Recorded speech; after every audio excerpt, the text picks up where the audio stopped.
Bullying successful women is a coping mechanism for a lot of mediocre men. Tweeted by Ahmed Ali. Hello. Welcome to a brand new episode of the Toy Talks podcast. And my name, Toy Washington. I come to you each and every Tuesday, as you know, with a brand new episode. And this Tuesday is no different. Whew, so, what a week. So, I don't even know really where to start. Where are we going to start? So, obviously, the office is the place that keeps on giving. And it has been given. And I want to talk a little bit about kind of something that happened last week. I find that, we focus a lot on kind of, obviously, the world of work, because that's what this podcast is all about. But in that, I try to, as much as possible, give a balanced view of certain things that happen in the workplace. We look at different topics, we explore different topics, and we have explored in depth in various episodes of the fragility of white women, especially white women in the workplace who seemingly use their fragility to navigate and use their fragility to oppress and use their fragility as a weapon against black women. I definitely feel as though there is something there, and I know there's episodes within that setup in the way that white women exist in the workplace and how they operate. There was a lot more, I think, topics in discussing that, but we can't forget white men either, and I have also spoken about that too. I find white men interesting in the world of work simply because I find that the way they navigate is quite different, especially if they don't sit at a senior enough level to have influence. They navigate like little bullies, like little soldiers. And I had another one of those experiences this week, and it lends itself to the overall topic. And I want to talk about understanding the power in the way we use our voice. So I have an episode called Tone Lexia. I definitely think that if you haven't listened to it, go ahead and listen to it, and about framing. And those two episodes are really, really important in the way in which you frame things and deliver a message and how you present that to the audience, depending on who the audience is. And Tone Lexia is about tone, because I think a lot of you don't realise that there is a lot of tone in the way you communicate. And a lot of that is laced in emotion, it's laced in trauma, and it's laced in the actual situation that you're having to deal with. It is very exasperating and very exhausting navigating the world of work as a black woman in workspaces that are committed to just oppress, bully, and be racially discriminate against us as black women. We understand, I think, as black women, how we are seen by white men, but also by white women. To that end, let's start. Where are we starting? Because there's so many topics I want to cover, and also we have 3 dilemmas that I have to read. One of them is very, very, very, very important, because I definitely think as the world has started to open up, irrespective of the increase in infection rate of COVID, those micromanagers have been idle for over a year, so they're looking for a job. Yeah? And some of them are forcing people to come back in the office, and a lot of organisations are scared, if you want me to be honest, because they don't want to have to deal with the liability of anybody who contracts COVID in their office. Because I'm telling you now, if it was me that you forced to come in the office and I get COVID, I'm taking you to the cleaners. Because since you're lifting all the COVID restrictions, remember the government gave advisory, they just gave an advice, yeah? And since you decided that you wanted to take that advice rather than censor your employees, rather than understand that your employees have not been in this office for a year, and even though the government has given advice, you and I know that the government have been poor in the way they've dealt with this COVID. Anyone knows that. So organisations have a duty of care, and I think they need to look beyond a lot of what the government has said in the pursuit of protecting your employees. Do you understand? So if I come to your office and I get COVID, I'm suing you for health and safety, for neglect, because you have a duty of care to protect me. You've eased every COVID restriction, and Tommy and Michael have now decided that they don't need to wash their hands anymore. They're coming here in meetings to come and cough and scratch their ball sacks and shake people's hands People are now speaking in your face, right in front of your face now. They're not taking, there's no meters backwards that they're taking to talk to you and communicate with you. Hygiene is now taking a secondary seat. And then you want me to come to your workplace knowing that you've got mold and mildew everywhere from the fridge because you people are dirty. You people don't know how to clean your fridge. You people don't know how to clean your toilet. You people don't know how to, but you still, organisations, hello, I'm talking to you. You still want me to come into your offices.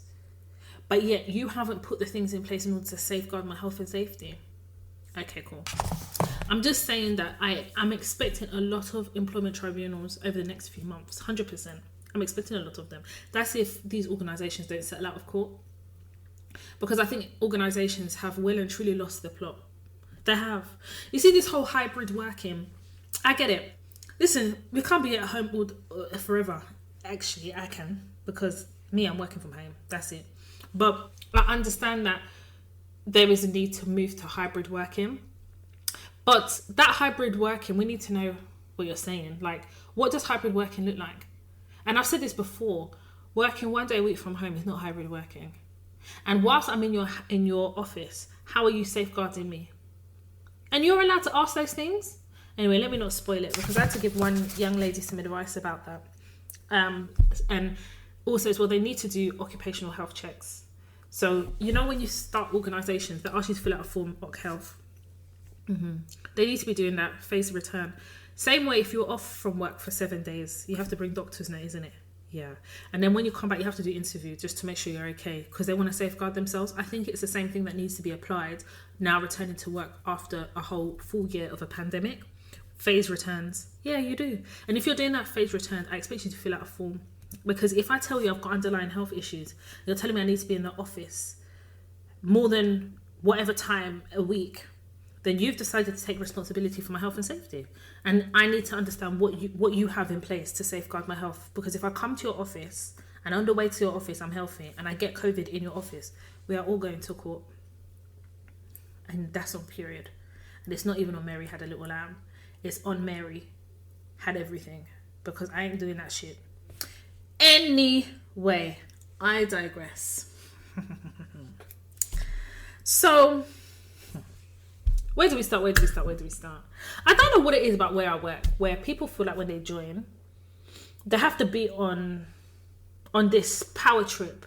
No one knows you. And I genuinely think that my workplace has started to recruit people off the streets. Just off the road.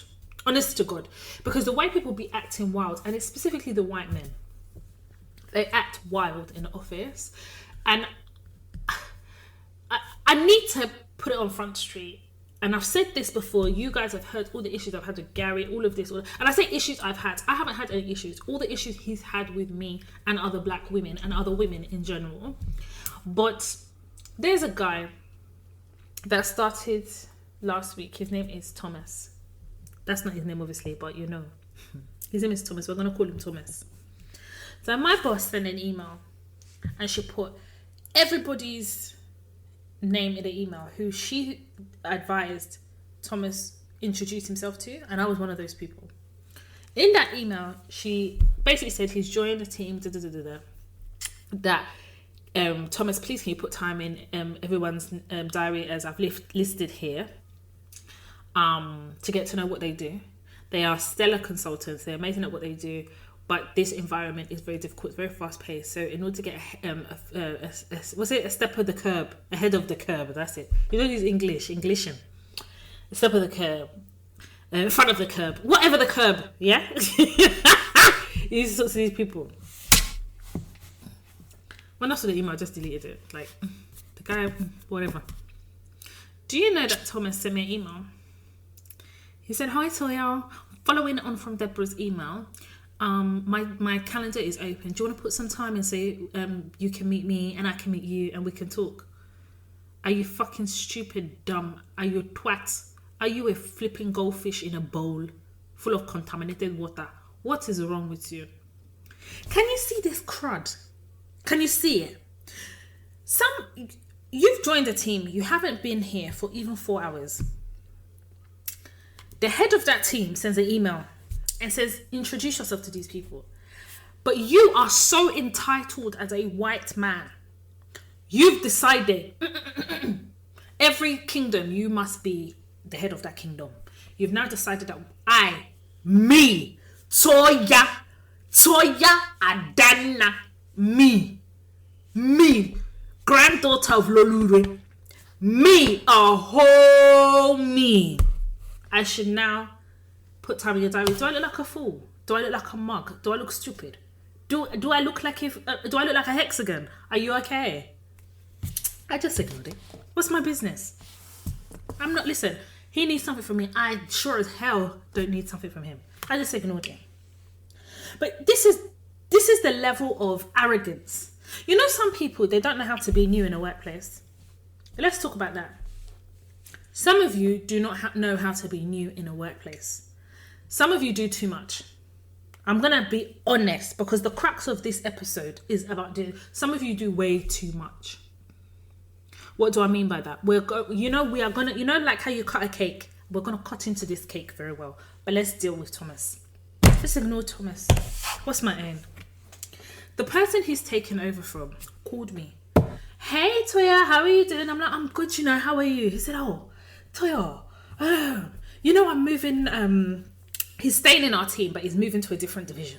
He said, I'm moving to this division. I said, yeah. He said, Thomas, he joined. Did you see the email? I said, which one? Oh, from Deborah. I said, yeah. He said, oh, I think it's very important that he meets you, because you're a solid consultant. And I've told him, no matter what happens, he must put time in your diary, he must meet you because of everything that you bring to this project. Like, you have done so well with XYZ. I've told him. You know what that was? I put it to you that this colleague of mine saw the email that Thomas sent and said to him, Taya's not even going to respond. So this one is not working. So I think he called me to smooth it over. There was nothing to smooth because as far as I'm concerned, what I'm never going to do is put myself in the line of fire. Because let me tell you something. There's also people that join new workplaces with a chip on their shoulder. And that chip is bigger than the soap bar they use that morning. Because some of them don't use soap. And if they do, it is so tiny, the soap bar. Maybe it's a complimentary one from a hotel. They don't. But that's how big the chip is on their shoulder. Then they will come to come and place themselves in front of you. And you will be thinking, what have I done to this person that they're so confrontational? Some people don't know how to be new. So they need to be humbled by their newness. That's what I've decided. I'm a very cordial person. I'm very respectful. I'm very professional. Anybody who has worked with me will tell you that. I'm very respectful, very professional. But what I'm never going to do is put myself in the line of fire. This one that chose violence, that's choosing violence. The head of the department said, go around and put time in these people's diary. But you said, no, they must put time in yours. Me, a whole me. Who are you? What road did they fling you from? Anyway, about half an hour later, Thomas sends me an email. He says, oh, Toya, these are my times of availability. Can you let me know when you're available? I'm not even responding. I'm not. You're hearing that my response is zero. No. Then, after about 20 minutes, he put time in my diary. That is how it's done. I don't have to cuss you, because your stupidity will tell on you. I don't need to do that. So, I ended up having a meeting with him. And, listen, some of you don't know how to be new. I'm telling you, some of you don't know how to be new. This man, when I don't put my camera on, it's very rare that I put it on. But I thought to myself, you know what, Toya? Since he's now coming to introduce himself to you, just put it on. Because I can also recognize how it can be. There's times when I think you need to know when to put that camera on and when to keep it off. And you all know how I feel about the camera. I've got my privacy thing on my camera already. So I opened it, switched it on because you clearly know I'm a black person. Let's put it on so you can put a name to the face, innit? Or name to the skin. How about that? As soon as I switch my camera on, obviously he's there. He's in his office. I'm not going to lie to you. This man had this piece of paper in the background and he had all of our names on the team and what we do in the background. He wanted me to see Abby. Then he has this type of headphone. You know these Terminator headphones that they put on their head? listen, you're just remote working. Nobody has to ask you to join the military. This one, he has this one. And then he had this big chest of drawers. Like, it's not even chest of drawers. You know, like filing cabinet. It's like he stole it from the office. I don't know. He had it there. Then, you know, like when you're watching crime movies, yeah, and they're trying to connect the dots for the crime. This man had that, like a map thing.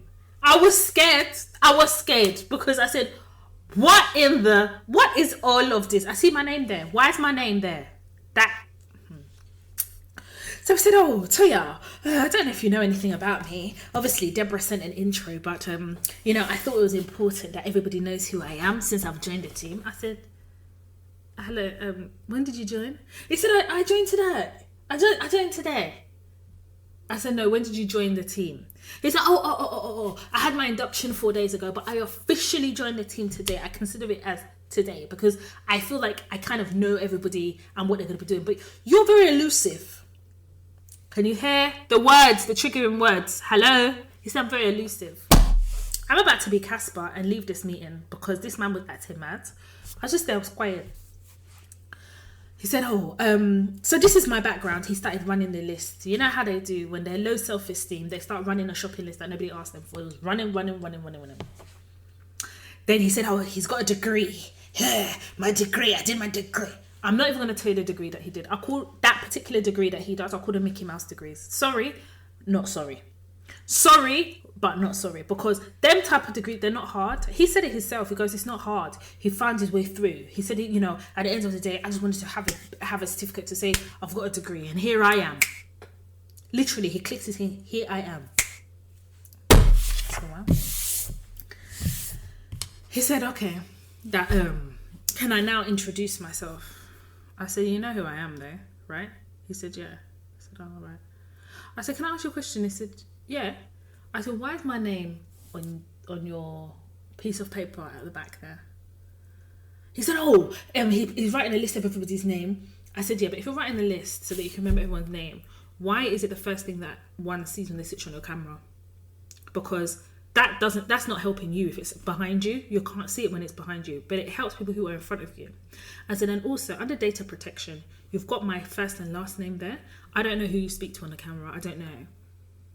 I would like you to remove my name immediately because I feel like this is a data breach. He said, but it's just your name. I said, exactly. It belongs to me. And what you've decided to do is make it the front cover of any meeting that you go into. And that's not what I like. Maybe the rest of the team, they're happy with it. I'm not, and I would like it removed immediately. He said, okay, well, I see what I can do. I said, it's not see what you can do. It needs to go now. This man stood up and he took the thing down. He took the paper down and he rubbed out my name. Listen, one thing about me that you're not going to do, yeah? You're not going to try that shit. When you start somewhere new, you are a new person.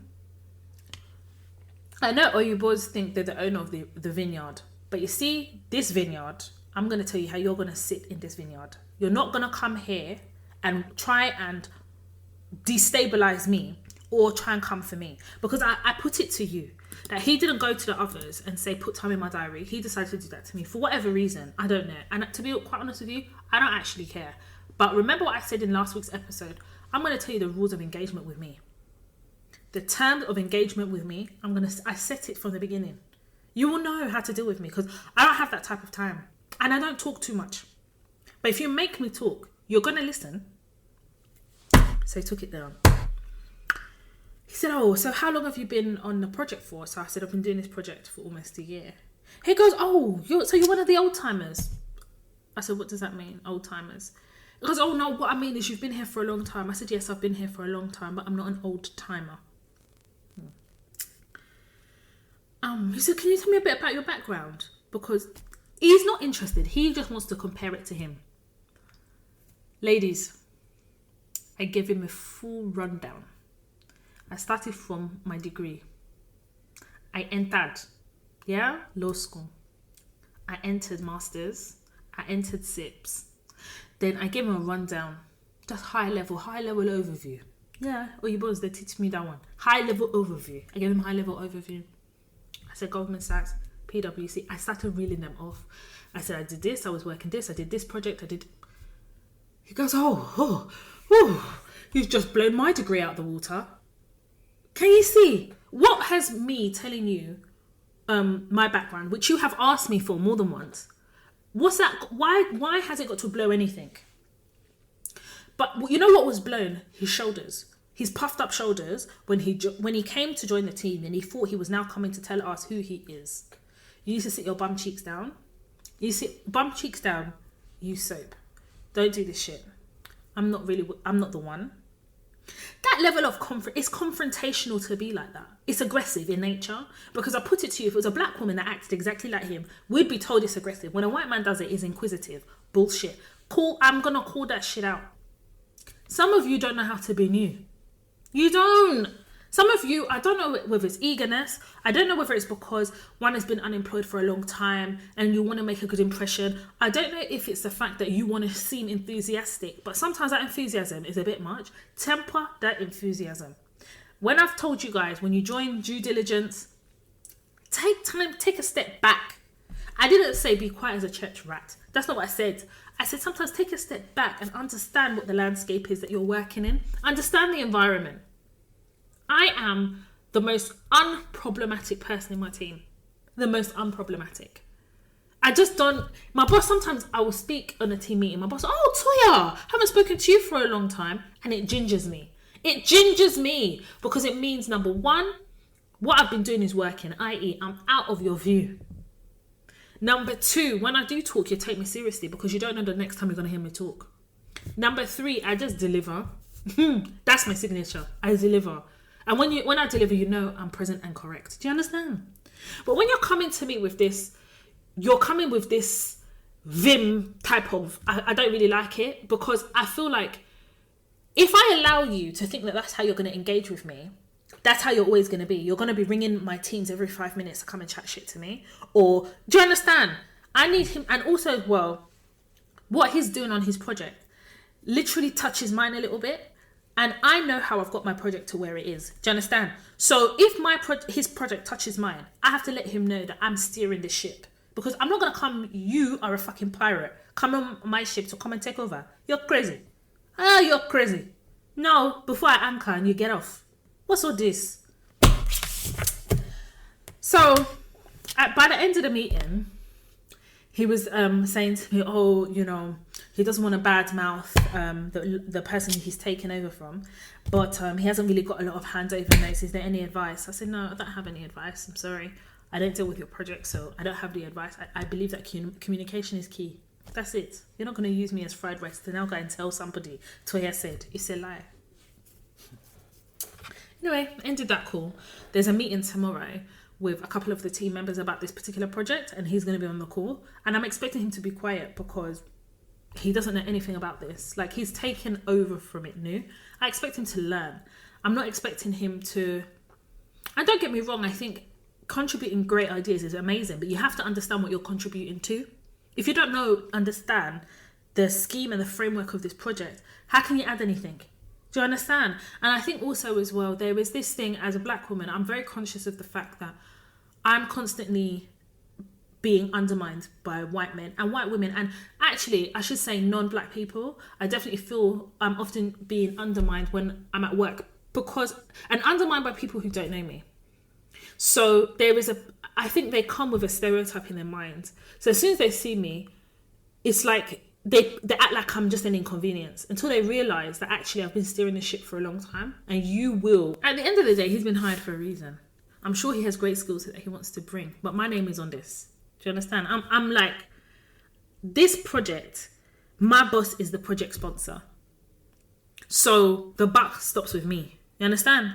When I know that the buck stops with me, I believe that anyone new joining the program is, I call them a risk. I have a personal risk register and I put people on the risk register. I do. He's a risk because I don't know what Vim is going to come with. Because if he comes with the same energy he came to introduce himself, then that's a big problem for me. So I have to put him on a risk register. So I have to go into that meeting strong, decisive, and make sure that I'm clear about what my outputs are and make sure I achieve those outputs. But when people join new, I feel like they don't know where their place is. So what they're trying to do is make a name for themselves. And you've got to be careful that people that are new and they're trying to make a name for themselves, they're not trying to sacrifice you to get that name. Do you understand? And I feel like people are finding it even more difficult to kind of put their stamp on things because they don't have the opportunity to smooth anymore. And you know, one thing about our white counterparts is pub is centered around everything. So it's centered around how they smooth, how they lick us. They don't do that anymore. They can't do that much of that anymore, especially if we're moving to a hybrid model. A lot of people are moving to a hybrid model, or you're 100% remote. So they're having to rely on their interpersonal skills. And some of these people don't have any. They haven't been able to develop interpersonal skills the same way they haven't been able to develop seasoning in their cupboard. Do you understand? It's very difficult for them. They don't understand that to work effectively with people, you have to collaborate. You've got to understand where a lot of these people have come from. They've been told that they're the shit. They've never really had to work hard for shit. And what they consider working hard and what we consider working hard is very different.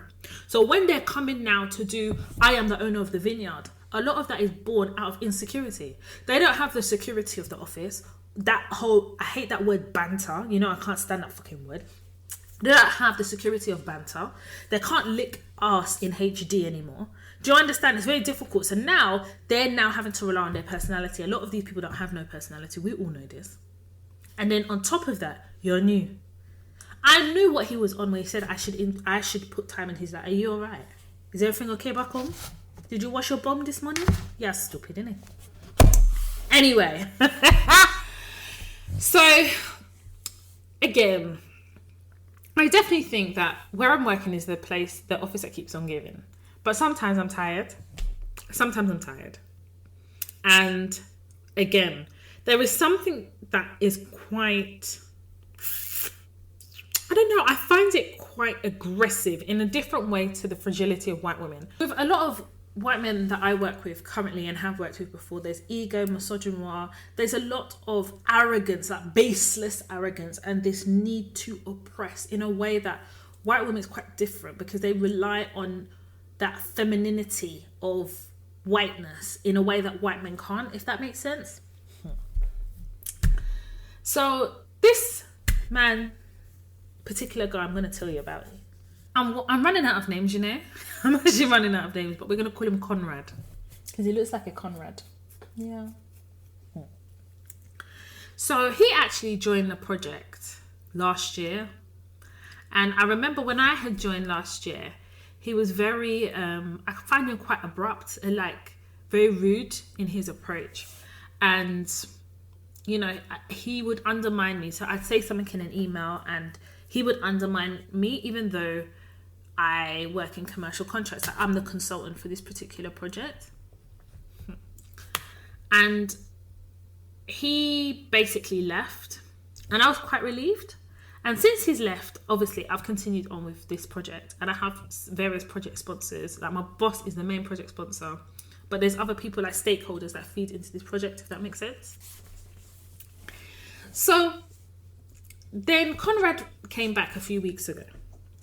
And to be honest, when he came back, I understood why they asked him to come back and everything. And he's not senior than me. Let me just say, he just works in a different part of the business. He's not more senior than me at all. But I would say as a white man, his whiteness is his seniority. Yeah? And he uses it whenever he feels.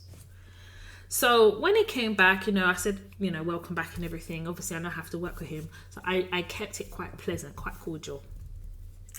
So a few weeks ago, I said to him, you know, we were talking about something to do with the project. There's something going on with the project that he's concerned about. So we spoke about it. And I said, you know, it's really great to have you back because it's nice to have the knowledge where others who have joined since you don't necessarily have the historical knowledge. So, you know, the knowledge share is brilliant. And I said, oh, you know, did you go on to another project? Like, where did you go? I was just quite curious. He said, and he started crying. Yeah. He started crying on Teams. I was shocked. I didn't know what to do because I wasn't expecting it. I said, what's all this? So he said that, his wife wasn't feeling well. So that's why he left. But she's a lot better now, that everything is fine. I said, what's all this? What's all this with remote working? And also as well, I feel like when I see white people's tears in the office, I don't know what to do with it. Because it's always displaced or misplaced. Is that the word? Misplaced. Because I'm asking you, did you go to another project or whatever? And you've just burst into it. I don't know what to do. But I get it. You know, some people, they're going through a lot.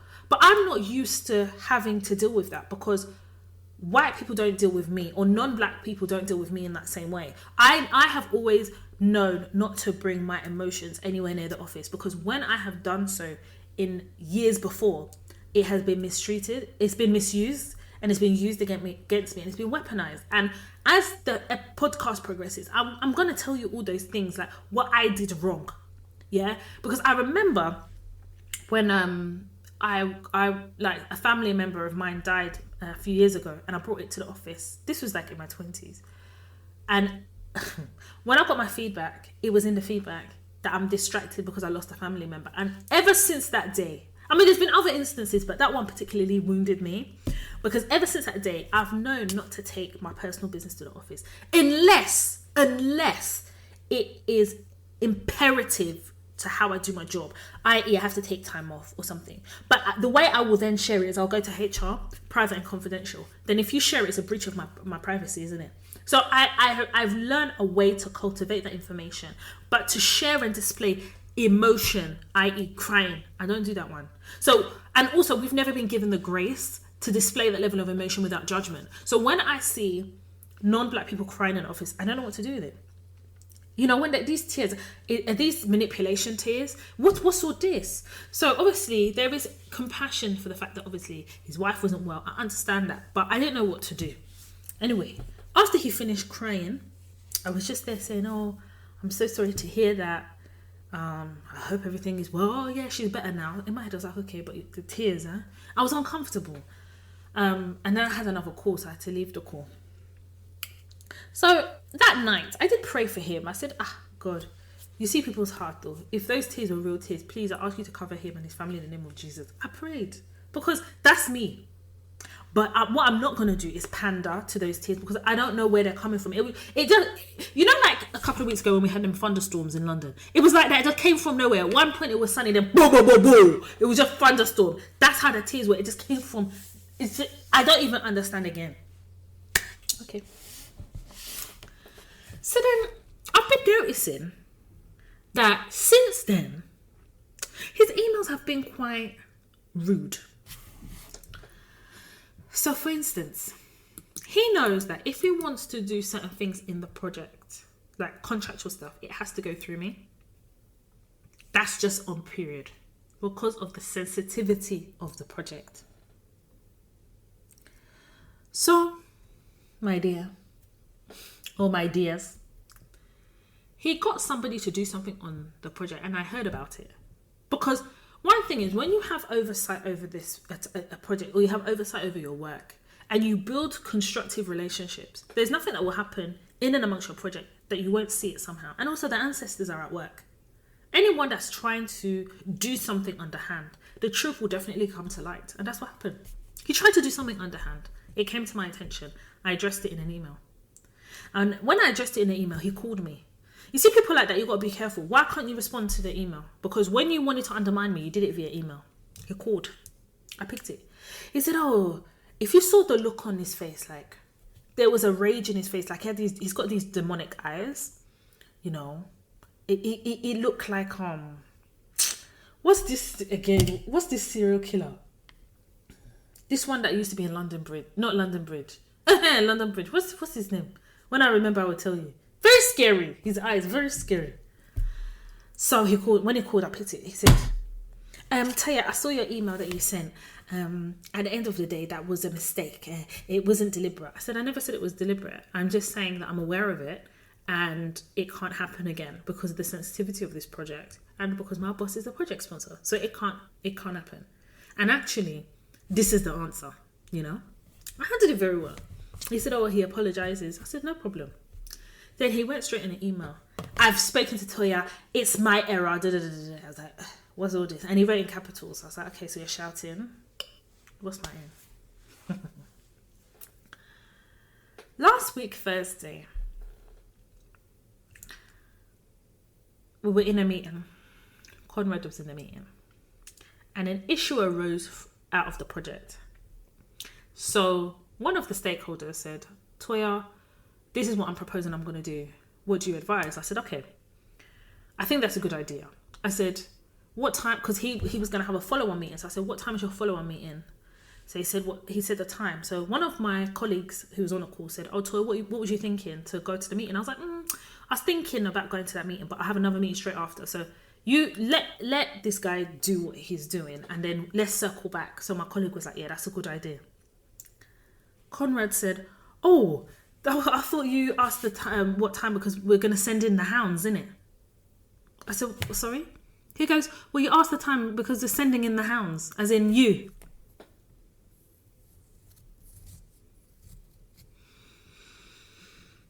I went quiet. Everybody in that meeting there was five of us. All 4 of them were white men. Send in the hounds. Send in the hound. Sorry, not hounds, hound. I said, Conrad. He said, yes. I said, what do you mean by send in the hound? He said, oh, because you were asking what time, so I'm assuming that you might have wanted to join that call, because obviously there's going to be an escalation. I said, okay, so who is the hound? So when I asked that question, he went quiet. So this is what I did. I went to Google. I said to him, I've just gone on Google. Hound is a type of hunting dog used by hunters to track or chase prey. So are you saying that I'm a hunting dog? I don't understand the context of what you've used here. You've called me a hound. And from my understanding, a hound is an animal. What makes me an animal? I've just asked our colleague here what time the meeting is, in case I'm able to join to support him with this issue that is going to become an escalation. And you've basically said that me wanting to go in is now you calling the hound, i.e. I am the hound that's going to go. I said, that's an interesting word to use.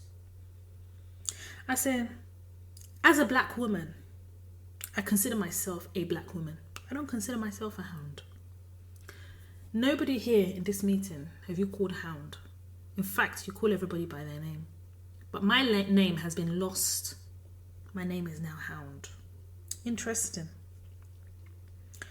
I said, in the definition that Google have provided, it says traits of hound dog. They are agile and speedy. Scent hounds, on the other hand, smell their way to what they are trying to find. They are tough but slow. Both types of hound dogs are very inquisitive, independent creatures. Everybody was uncomfortable. Yeah, I read the definition. Yes, I did. I Googled. You see, one thing is with remote working, I've got 2 screens. So I will use one screen to look at you, and I'll use one screen to do whatever I want. And I don't need to share my screen. You will just know I'm looking at 2 places. So everybody was uncomfortable. You know, Oibos, when they're uncomfortable, everybody was turning bright red. I had to turn the colour down on my screen because everybody was red. I thought it was Christmas. Then Conrad said, Toya, do you mind staying at the end of the call? I said, I can't stay at the end of the call. I'm sorry. I need to take a few minutes for myself. Yes, framing. Yeah, remember that episode? Yeah, I need a few minutes. And to be honest with you guys, never in the course of my career have I been called a hound. But what has happened, and I'm sure for many of us has happened, is things have been alluded to. So, I wouldn't want to be a supplier on your contract. What does that mean? You two in a meeting. That must have been rough for somebody. You know, whenever me and another black lady, they're in the meetings, there's always a white guy or a white woman that will allude to some type of aggression. Mind you, there was this one black woman, I've never even met her before. They'll say, you two, da-da-da. And I generally think it's rooted in racial stereotype and racial discrimination, but it's also rooted in the discomfort that some white people feel when working with black people, men or women. But this particular description of hound, it's a very interesting one because I had witnesses. Not one of them stood up for me. Not one of them said anything. I was the one that said, unless anybody has anything to say, I think we should draw this meeting to a close. I had to take the lead. And the whole time, you know what? I was seething of rage. I could feel it at the back of my throat. But I thought, you know what? I'm not even allowed to display any type of upset or emotion. Remember a few weeks ago, this is Conrad that was crying and snivelling here. I can't show any type of emotion, even if it's legitimate for me to do so. I have to police my own emotions in my own emotions. I wrote an email to Conrad. Let me read that email to you guys. And I copied in everybody who was in that meeting.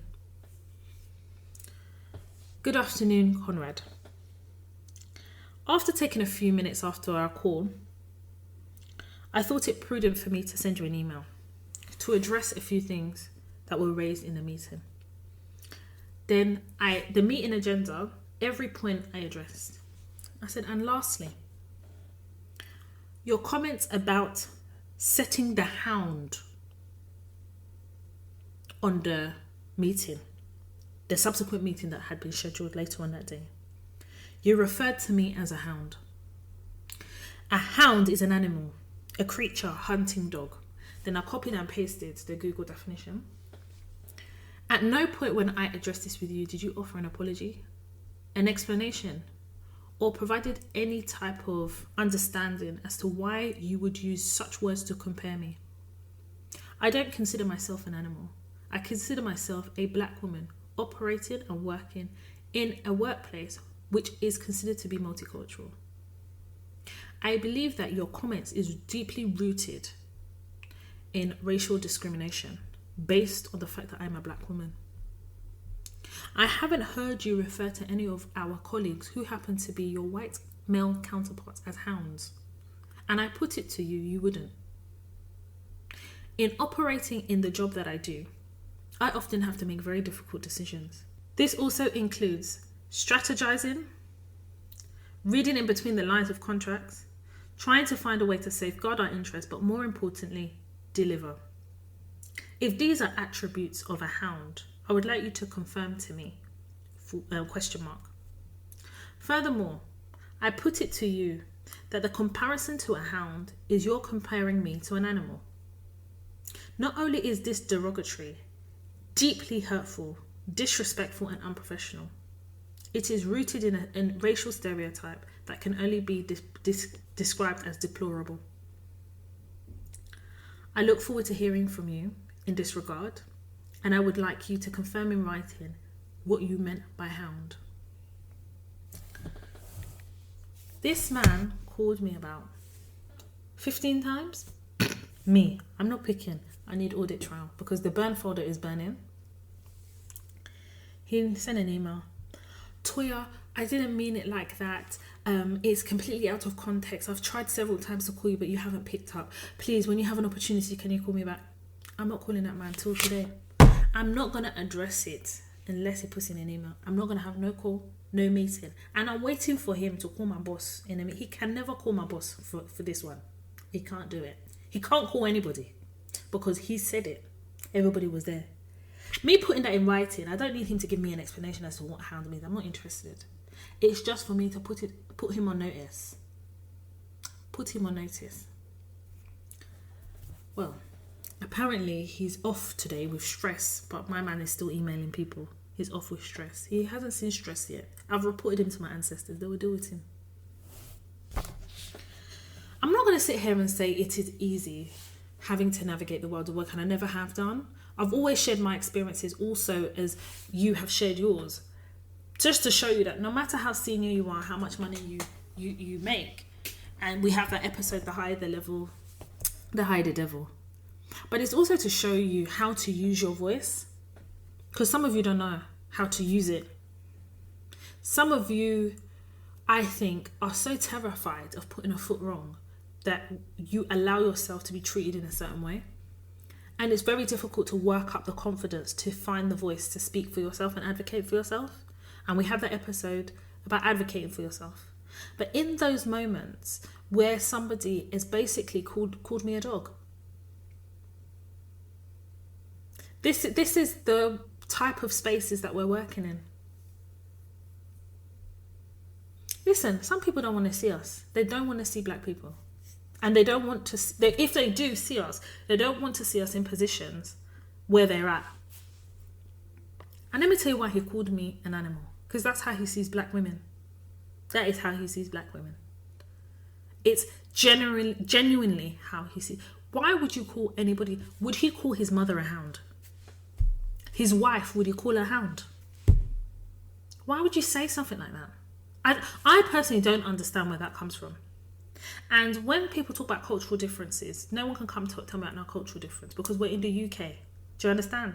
So you have to operate in the environment that you're in. Don't start bringing this Oyibo culture from the pub to the office because I'm not having it. We're not pub friends. This is the same person a few weeks ago that was crying. Can you see what I'm trying to say with the level of volatility in the violence? If I had allowed my guard down and I'm there empathizing and sympathizing and I'm setting myself up for this because then what he would say was just a joke. You can't just be joking with me. We don't have that relationship. Some of you are so desperate to see your workplaces as your family that you compromise yourself from the jump. That's why when they do stuff that is so disrespectful, you can't even pull them up because they will use, oh, it's just a joke against you because you have overdone it. You've overdone it. You've overdone it. Conrad had no reason to say that. The same way Thomas brought his level of violence. Look at Conrad's level of violence. Do you think any black person can call somebody a hound in the workplace and they'll be able to say it and get away with it? Even if it was a joke. I mean, I don't know what type of joke that is, a smelly joke. He looks like his hound in his house. He looks like his dog in his house. Yeah, burn folder we go. And today, this evening, one of my colleagues sent an email from the project and he atted me, i.e. he wanted me to confirm something that he had said. I confirmed it. This man that is on leave for stress replied, He said, Toya, thank you for this, but I said, and I replied to him, I said, I'm not answering your, this, what you've just said wasn't, is not relevant here. I was answering a question from my colleague. And he wrote back, oh, sorry. He doesn't know that he's digging himself a hole. Digging it. He's digging himself a hole. The next thing that he does, I'm going to take the burn folder. I'm going to HR. Yeah, you better know it. I'm going straight there. I don't have time. It is an insult what he did. He insulted me and he refuses to take responsibility. And he keeps coming for more. This is a man that's off with stress. You're still sending an email. You wanted to make sure that you sent everybody a generic email. There, you're out of office to say that you're off with... He wrote there, stress. You haven't seen stress yet. You haven't because I haven't started on you yet. There is a level of passive aggressiveness and there's just downright disrespect. There's downright disrespect. And all this joke business. What is all this? What is all of this joking? Listen, let me help you to understand something. My dad used to say to me, if you're telling a joke and you're the only person laughing, that's not a joke, it becomes an insult. Nobody was laughing. Nobody. Zero. Nil point. It's not an insult. And listen, when I'm ready to go to HR and he says it's a joke, I was telling him this. I say, listen, I've always been taught when you're telling a joke and you're the only person laughing, it becomes an insult. That's an insult. Would you call your wife a hound? Your mother? Your father? Would you call them a hound? So why are you calling me a hound? Those people in the meeting, did you call any of them hound? No. Why did you call me? Because I was the only black woman? Yes, sometimes you have to call it out. You have to shame the devil. You've got to say it out. You have to. Listen, we don't go to work wanting to go and have to deal with these things. Put things in burn folders. But can you see that if you don't cover yourself, these people are ready. They're ready to use you as sacrifice. Yeah. Because sometimes it's like they just wake up one morning and like, we're gonna get rid of a black person today. That's how it feels. I'm telling you gospel truth. Because that could have provoked me. Let's be honest, we could have had a full-scale argument, but nobody would have paid attention to what he called me. They would have just paid attention to my reaction. Pure and simple. It's unfair. It's disgraceful. It's disgusting. But that's where we are. So when they talk about racial disparity, race relations and all that, some of them haven't even started the job yet. Some of them don't even know where to start. Because to start talking about that, you have to unlearn some of your own deep-rooted racial prejudice. You have to start unlearning all that misogyny. You have to start unlearning it. And some people are not prepared to do it. But what you're not going to do, What you are not going to do is make my job uncomfortable for me, that every time I'm on a call, you want to humiliate me and call me a hound. Anyway, that one, his time is numbered. You guys know how that one's going to end, because it's not going to end very well. And I promise you, he won't have a job by the end of it, because I'm not playing that game with you. In doing the job that I have, that I'm paid to, you're now telling me that because I asked a colleague what time his meeting was, you're going to set the hound, who is Toy, innit? No problem. The hound is coming. You be careful what you wish for. Anyway, moving on. So I've received quite a lot of emails from you guys. I know that a lot is happening right now, especially with the lifting of restrictions. I definitely feel that all those micromanagers, they're rearing their ugly head because they've been on sabbatical for the last year. So now they need to make their presence known. I also recognise that the market is doing really well in the commercial space. At the moment, there's a lot of jobs. I think a lot of organisations have reconfigured how they operate. A lot of organisations are also realising that they don't have to have people in the local area of where they work. So, for instance, you don't have to necessarily be living in London to work in London. A lot of organisations have also embraced a remote working, just remote working in general. And in embracing remote working, it means that you can, as an organisation, have the best talent from anywhere in the world. Obviously, the restriction of time and things like that, and time difference. But for the most part, you can literally be working for an organisation based in Newcastle, you live in London, and that's fine. And also as well, it means that you open the pool of the bracket of money that you can earn. And I've definitely seen a very healthy commercial space, especially my space as well, in terms of what I do. And it's actually quite refreshing to see. However, there are still managers, HR, that are holding on to the archaic world before COVID. A young lady reached out to me. I always tell you guys, please, if you're going to reach out to me, do it via email. But this young lady reached out to me and she says, Toya, I had an interview today. And when I went back to read the rest of it, it was gone. So she had deleted it. And I don't know, throughout the day, something was bothering me about it. So I messaged her. I said, listen, I saw that you messaged me. You sent me a DM and then you took the DM back, which is fine. But I want to make sure that you're okay. And then she sent me this message. Hi. Firstly, thank you for the feedback. To be honest, I am extremely disappointed with the way I have been treated by your company. When you initially called me, you made it seem urgent for me to be interviewed. I explained to you that I was very busy with other job interviews that week, but because of the passion you expressed to me, I attended a very early interview at 8:30 a.m. at the office.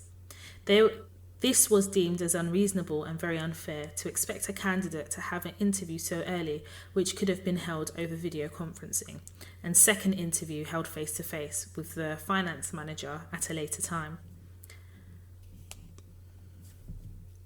Secondly, I have gained experience with interviewing candidates and reviewed and updated recruitment policies, and normally you should do the first round of interviews before contacting candidates for a second interview. My gut felt something was not right after I submitted the task, and quite honestly, you should have given me feedback after the task was submitted if it was not to a good standard. Instead, you sent me an email about being busy in training. I would have appreciated that more than waiting a week to get the below feedback about the position being filled by an internal employee. In HR employment law, this is not a fair process. Please could you answer a few questions, because I would like to take this further and make a complaint to the Equal Opportunities Watchdog. This girl didn't come to play, This queen, she didn't come to play.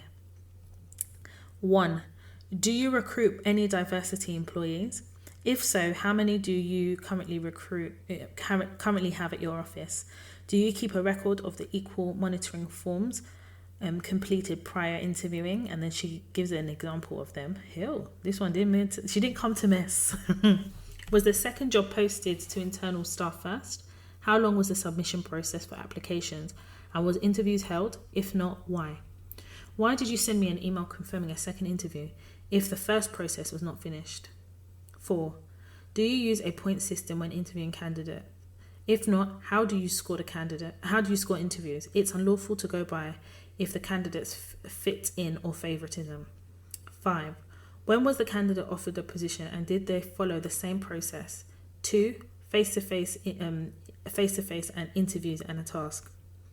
6. How many years experience does she names the person, and so the two interviewers have in interviewing. Also, are they qualified in HR? 7. Do you have a recruitment policy that I can read? Which should be on your website, but I'm having trouble finding one. Lastly, I will look forward to hearing for your response. So when she sent this to me, I said to her, the email that she sent was fantastic. It was fantastic, because let me tell you something. Some of these places that are hiring people, they're actually being mad about how they do it. And how many of us, put your hands up, if you have interviewed for a job and they said, oh, they've recruited internally. And this young lady has broken it down. She's given them a rough ride, because to be honest with you, I do need to critique a couple of things. And the first thing I will say is, when you're applying for a job, or you're being interviewed, or you're going through an interview process, if there's something you're not happy about, you need to call it out. I'm so sorry. In this day and age that we're working, no one's going for an interview at 8:30 in the morning. Nobody. No one's doing that. And if I'm going for a job and you're harassing me that I have to come at so-and-so time, if I don't come, and it doesn't fit my schedule, and you're unwilling to amend the time, I'm not coming to your interview, because if you're inflexible at interview stage, you will be inflexible in this job, and I'm not having that. If I'm the candidate you want to interview, if you're so interested in my CV, you will find a way to accommodate my needs as part of the interview process, and that is on period. You know, my interview masterclass, I talk about these things. About doing your due diligence doesn't just start when you're in the office. Well, you know, when you get the job, that's a different type of due diligence, because this is a due diligence that is going to best serve you as you navigate work. But there's a preliminary due diligence that takes place from the point of interview. From the point that they write to you and say, we want to interview, there's a due diligence in how they handle that interview process. At the point in which you're asking me to come for an interview and you're telling me that I have to come, and you place a sense of urgency, there's no way I'm coming. If it's incompatible with my time. I'm so sorry. Why is it that some of us are not using our Jesus mind to start looking at this COVID the way it wants to be seen? We have had a year of remote working. Organisations have the capability to interview remotely. In fact, it's cost effective. It's cost effective for me, and it's cost effective for you.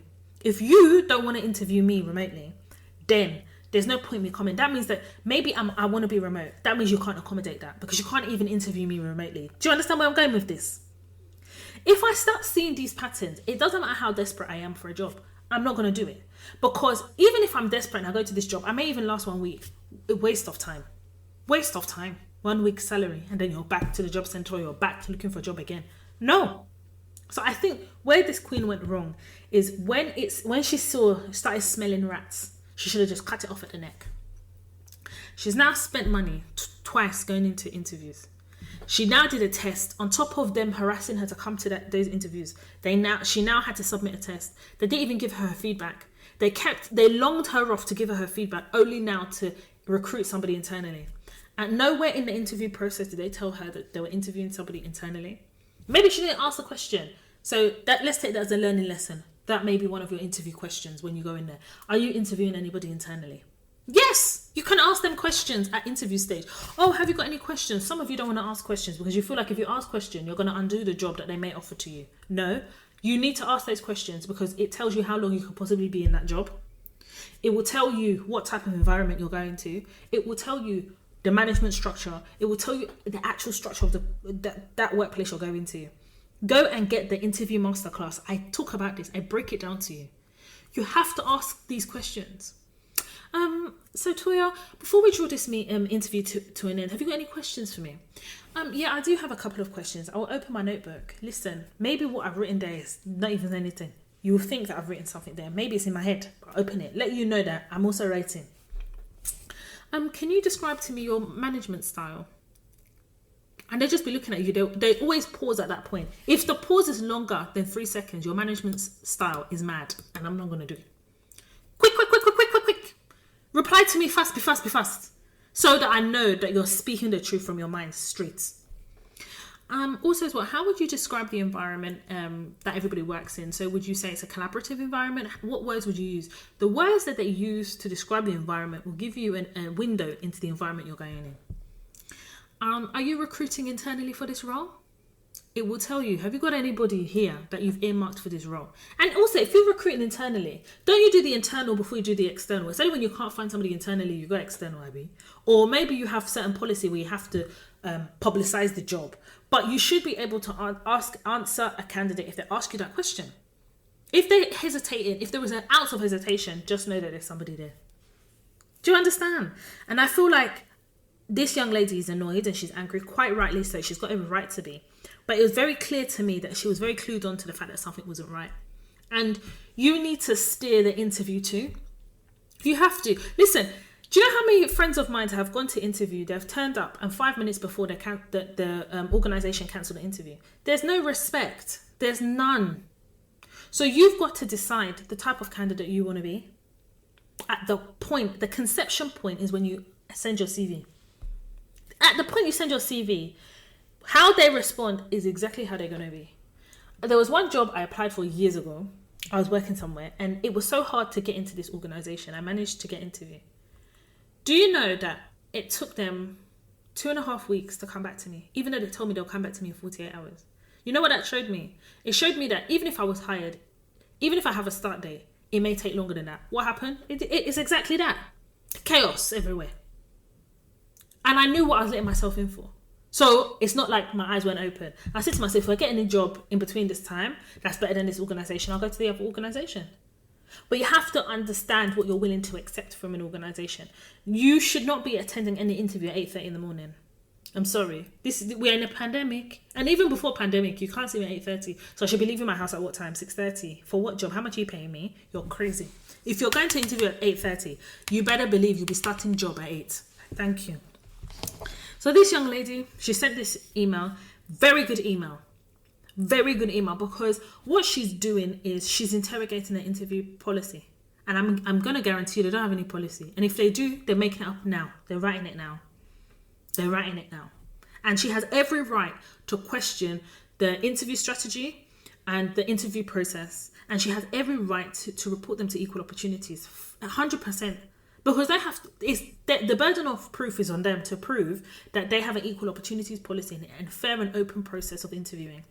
And maybe this is what you guys don't know. Let's learn it here today. Let's learn it here. I've done something similar in the past. I didn't really follow it through.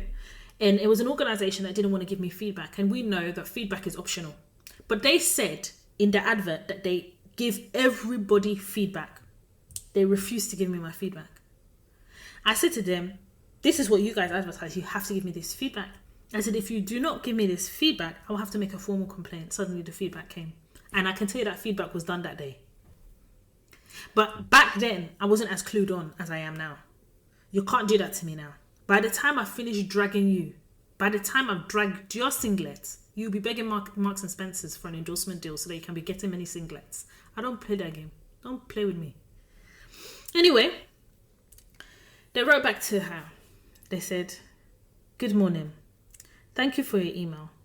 My head of HR is currently on leave and returning to work on Tuesday next week. We will of course come back to you on your points below." You know what that response is? We are shitting ourselves. We will have to have a meeting. Everything that you have said, you have caught us in a mousetrap, and we have to find a way to get out of it. I don't blame her at all. And it's the principle. Sometimes it's principle, you know. She knows that she didn't get the job. She knows this, but it's the principle. You can't use people like they're stupid. People are not stupid. People are going to challenge you. And organisations get with it, because I know a lot of you organisations, you listen to my podcast, and I know that because you reach out to me. Hear it now.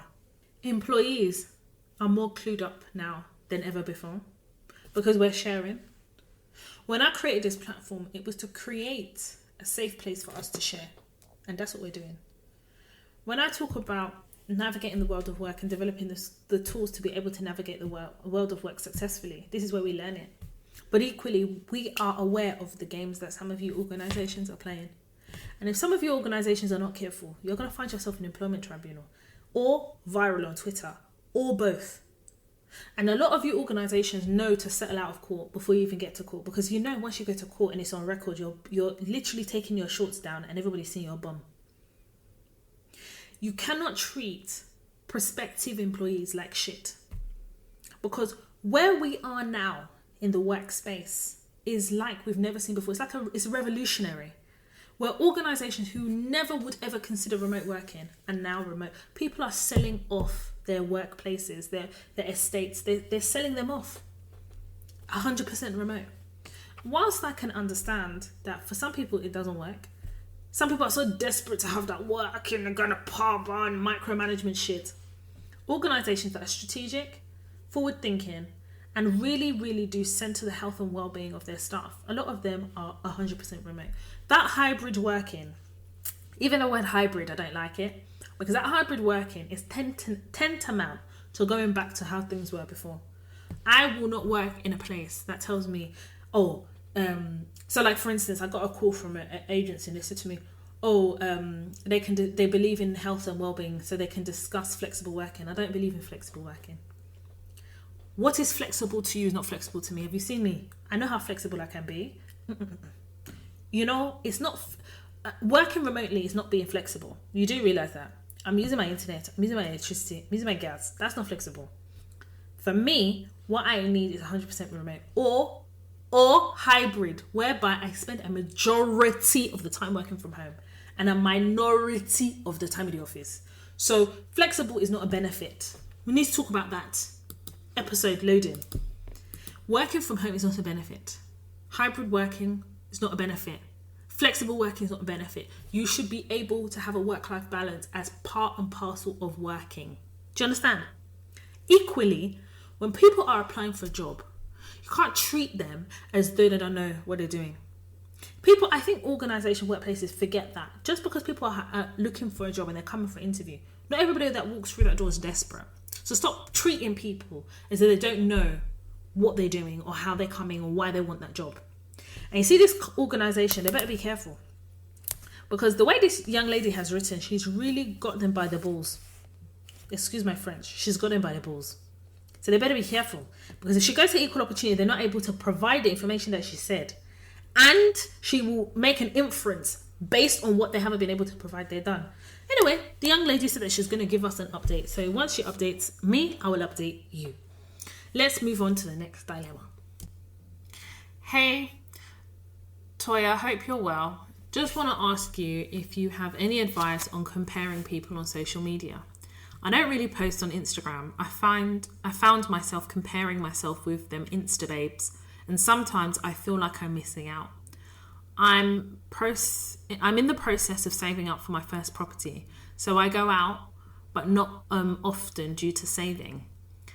Do you know how can I stop comparing myself to those Insta babes? I always stay away from Insta, but anytime I log on, I feel anxiety and always compare my life with others. Thanks. Can I be honest with you? People will only show you the great things that's happening in their life on Instagram. It's very rare. It's not common. I shouldn't say rare, but it's not common that you will see bad parts of people's lives. You can't compare yourself with what you see when people are only showing you their best. There is their worst, they're just not showing it.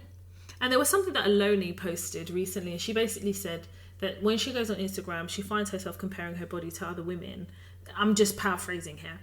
And because of that, she's just unfollowed these people. And do you know what? I saw some of the comments that people were making, but I actually agree with her. If you can't see other people and what they're doing in their lives and the greatness that they're showing all the time, if you can't see that because it makes you feel a certain way, then you shouldn't be on social media. And I think that we have a responsibility to be social media responsible. That responsibility sits with you. I've got to be honest with you. That it is rooted in not feeling good about yourself, a lack of self-esteem. So you need to spend time building yourself up. Where does that comparison come from? Why do you feel as though you have to compare yourself? Where does that... You need to get to the root of those issues. It's not about me giving you solutions or giving you options on how to deal with that without dealing with the root of the problem. And the root of the problem is a lack of self-esteem, a lack of understanding of self, a lack of maturity in understanding why people post on social media and what it's used for. And there is a lack of understanding self. And that only comes from you doing a deep dive analysis, doing some introspection about where it is or what has caused you to feel so, to critique yourself so much that you only see social media as an opportunity to compare yourself, where you come out with the short straw. You have to deal with that. And I get it. I think, especially if you're going through hard times in life and you see people maybe achieving things that you are wanting to work towards and you're not able to, you're not in that space, and you compare yourself, it's like, why that person? Why not me? But the reality is, people will not always show you the struggle and what it looks like. This is what I say to people all the time. Social media will sell you a dream. It will sell you a dream. A lot of you were doing couple goals a couple of years ago. When you see people, you'll be doing couple goals, and those same couples are no longer together anymore. But they didn't show you what led up to them not being together. They just showed you the great things that they're... And why shouldn't they? That's what they wanted to do. But then you have to understand that social media does not provide balance. It doesn't. Because if it provided balance, people will show you when they're having an argument, when the man went to go cheat, when they this did it. They don't show you them things. They will show you when they've gone to Harrods. They will show you when their bae give them kiss. They will show you when they took the wedgie out of their bum cheeks and their husband helped them. They're not going to show you the difficult... I don't show the difficulties that I have to go through or things I'm going through, or I don't post about my therapy sessions. What I do post is like nice things, great things you'll see, but it doesn't mean that there's not other things that happen in my life. But it depends also what you use social media for. Some people just use it for voyeurism, and that's a slippery slope. Some people use social media because they enjoy kind of looking through the lens of other people, and that's fine. Some people use social media as an opportunity to brand themselves and advertise themselves. And other people just use social media as a marketing tool. So my question is, what do you use social media for? If it's for voyeurism, the reason it's a slippery slope is if you are not in a position to then be strong enough within yourself to look at things objectively. That's when it becomes dangerous. I really fear for my children when I have them, because I definitely feel as though social media has evolved. I didn't grow up with social media. I'm from that era of high five where social media was just starting, you know. But my kids are literally, social media is going to be part of their lives. So I'm going to have to build them up in character and build them up in maturity and self and understanding where they stand in the world. For them to look at social media and understand what social media is as a tool, and be able to be happy for other people when they see people celebrating greatness, whether they're going through shit or hell in the background, but learn to see it and be motivated by it, or be inspired, or just to look at it and say, oh, that's nice, without having to put their own emotions, but like place their own emotions on what they see, but rather place the emotion on where it's supposed to sit and deal with that emotion, rather than look for social media to remedy how they feel. Does that make sense? So I think the only thing that I can recommend for you is to do the deep-rooted analysis. If you need to go to therapy, if you need to have some introspection and deal with self first, and remove yourself from social media until you can deal with those things. It is a gift to be happy for others, because it's like sowing a seed into the world. It's throwing a boomerang, because no condition is permanent. At one stage, that boomerang comes back, and that same seed that you sowed, you'll be able to harvest. Do you understand? And you have to learn how to just see social media for what it is. And it takes time, and it will take a lot of self-work to be able to get to that point. And you have to do the work. So that's kind of the advice I would give on that one. So, next dilemma. Hi Toya, I hope you're well. Thank you for all that you do for... Oh, sorry, I can't even read. Sorry, let me start again. Hi Toya, I hope you're well. Thank you for all that you do and for your continued support and guidance. You are amazing. Smiley face with stars. My organisation is supposedly implementing hybrid working soon based on personal preference. However, some colleagues are absolutely dying to head back to the office. I'm, of course, not. My natural hair is flourishing. I can eat my cultural food for lunch with no judgment or comment, and attend to appointments as and when necessary. I think working from home has been great for mental health and, of course, physical health. Who wants to go back to opening doors that people who don't believe in washing hands and bathing have touched? Nope. Not I. How would you advise a youngish black woman navigating the return to office conversation? I truly believe that working from home is great benefit, and I would hate to have it removed and be forced back to the plantation. Any thoughts and advice would be greatly appreciated. Many thanks, Anonymous. So I think the important thing that you've said here is the hybrid working soon based on personal preference. So I think that you need to first of all, I don't think you should force the conversation. You need to let the conversation come to you. So you will be asked at some point.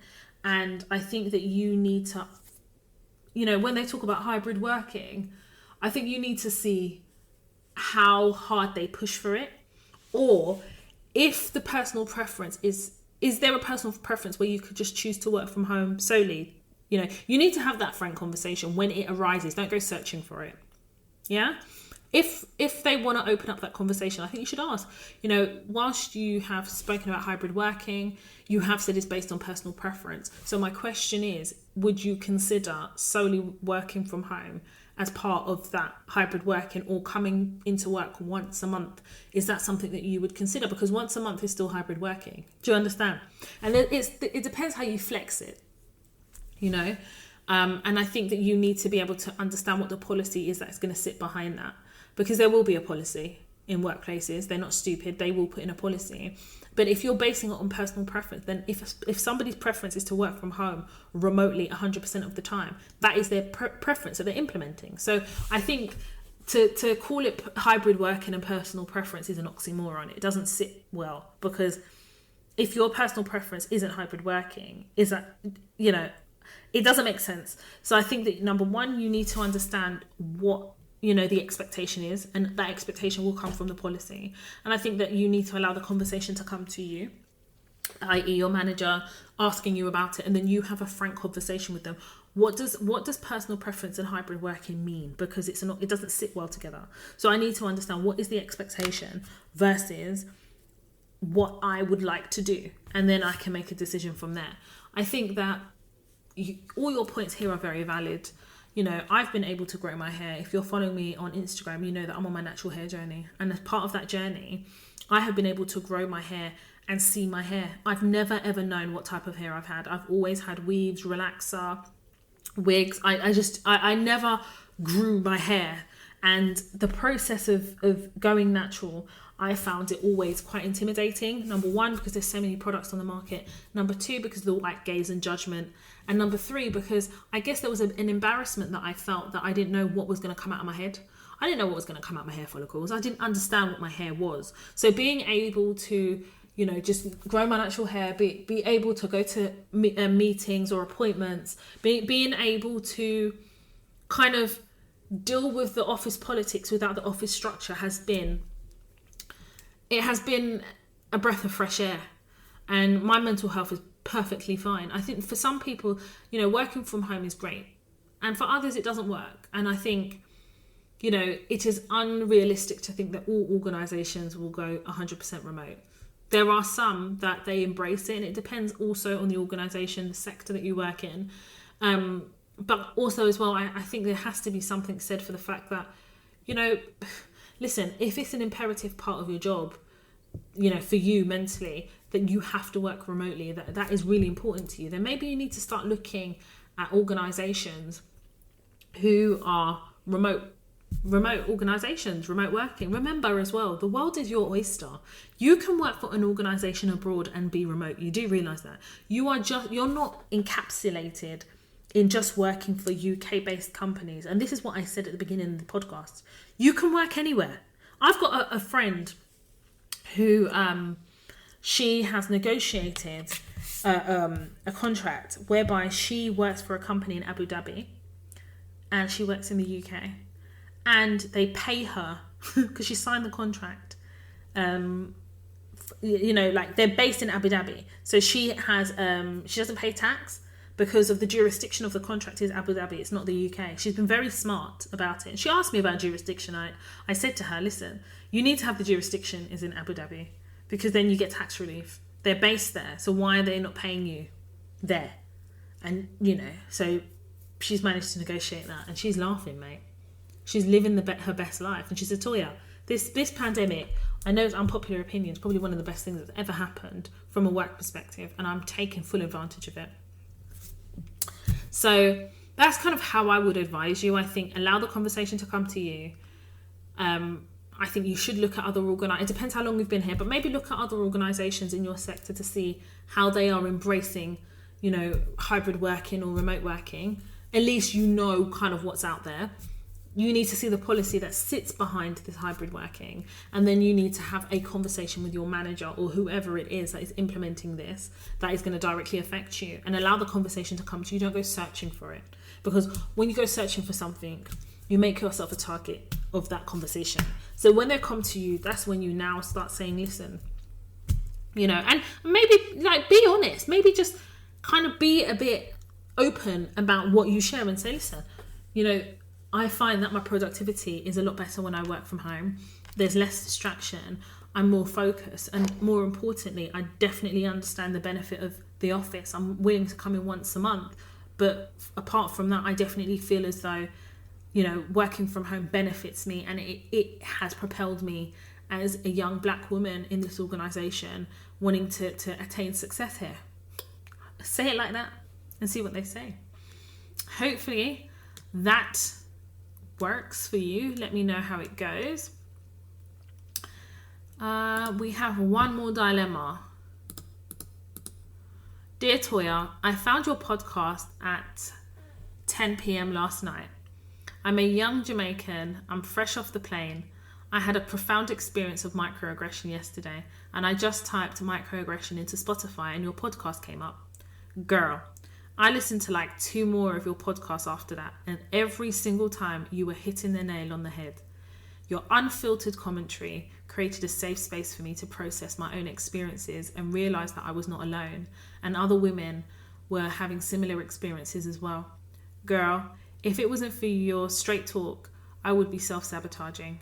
This is your ministry, girl. Keep it up. Thank you. P.S. I'll be listening to all your episodes just as a form of self-care. Kind regards. Oh, that's such a lovely message. Oh, thank you. That's so lovely. Listen, it's always amazing when people find the podcast, and when people find it, it allows me to realise as well that the work isn't over.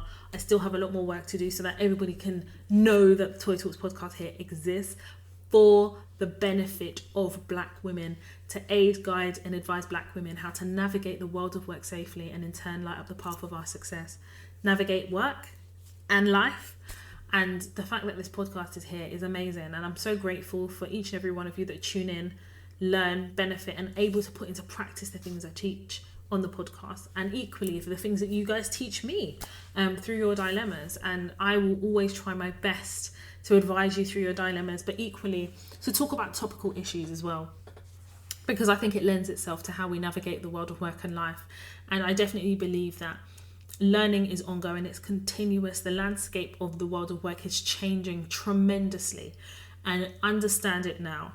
I'm going to keep putting you beautiful black women on. I'm going to continue to guide you guys through your careers, because success is ours. But equally, the minefield that is the world of work as well is definitely difficult, emotionally draining, frustrating, and often very, very, very challenging. But this is where we're at. Some of us are navigating 9 to 5s, if you like, but equally as well, I understand that there's other people who have their own businesses, and I get asked this a lot. I'm a consultant, and people ask me more consultant focused questions, and I am going to bring them here to the podcast as well, because I think it will benefit those of you who are not consultants. And equally, I have managers as well who ask me questions about being better managers. I get that a lot, and I will bring it to the podcast as well. And there's a couple of case studies. So I call them case studies, but things that happen in the media, certain work related things, and I have them in a folder. And I've often said that I'm going to have to use them as case studies to bring the teaching here onto the podcast, and that's exactly what I'm going to do. I will say also that next week we will not be having an episode. I'm going to take a break. I'm going to take a break. I need to self-care. If I'm able to record, then of course I will do. But I'm just going to put it here and now. If you don't have an episode next week, it's because I am taking a break for a week and I'll be back the following week. So let me give you the date because I know I'm going to get emails anyway, irrespective.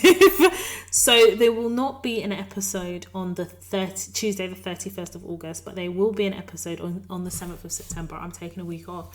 If by some chance I do record, it will probably be a relationship related podcast because I have a few relationship podcasts I need to record.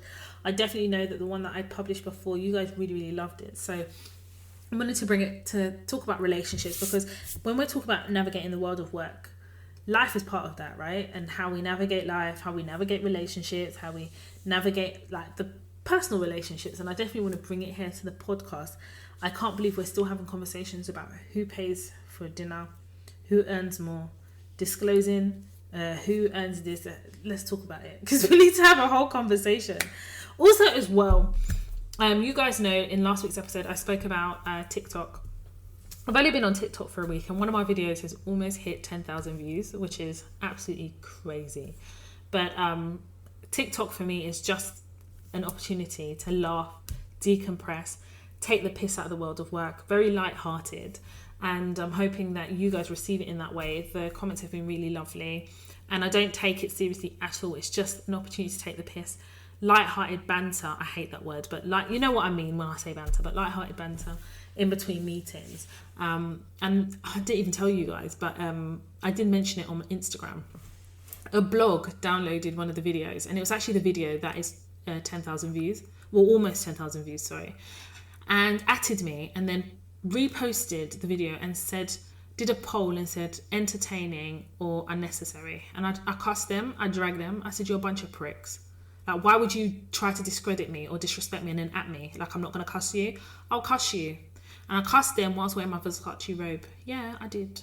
Because I had enough. Like, is it every day that blogs must keep talking? But what pissed me off is you want to be talking about, oh, is this unnecessary? Is this funny? But you won't repost my actual platform where I'm helping, guiding and educating black women how to navigate the world of work to attain success. You won't repost that. You'll repost TikTok and then at me. So you know who I very well am. You're probably listening to the podcast as well. Do the right thing and stop acting like a prick. Sorry. You know, sometimes you got to tell people, don't try it, please. I'm not the one. Because I stay on crud. I really don't give a shit. I will stay on crud. I'm not sitting here saying, oh my God, I don't want them to like me. If you don't like me, you don't have to like me. But what you're not going to do is disrespect me. Hell to the no. Anyway, let's leave it there. If you want to follow me on TikTok, light-hearted fun, a little bit of laughter, unserious, chill down time. My TikTok handle is Toya_Washington. If you want to follow me on Instagram, where I am very active, my Instagram handle is Toya_Washington. Of course, the Toy Talks podcast has an Instagram handle, Toya_Talks. If you want to follow me on Snapchat, it's Toy Washington, all one word. Twitter, Toya_W with the hashtag Toy Talks or Toy Talks podcast. If you have a work-related dilemma, or maybe it's a relationship dilemma with elements of work, email hello@toytalks.com. If you are interested in any of the Toy Talks masterclasses, all available on www.toytalks.com. Make sure you go on there. We have the interview skills, CV masterclass, negotiation masterclass, redundancy masterclass, and mother and daughter masterclass. Go ahead and download, go and have a watch and let me know your thoughts. I'm going to leave it there. I'm going to say thank you so much for joining as you do every week. I hope you've enjoyed this episode of the Toy Talks podcast. I will see you week after next. My name is Toy Washington and you have been listening to the Toy Talks podcast.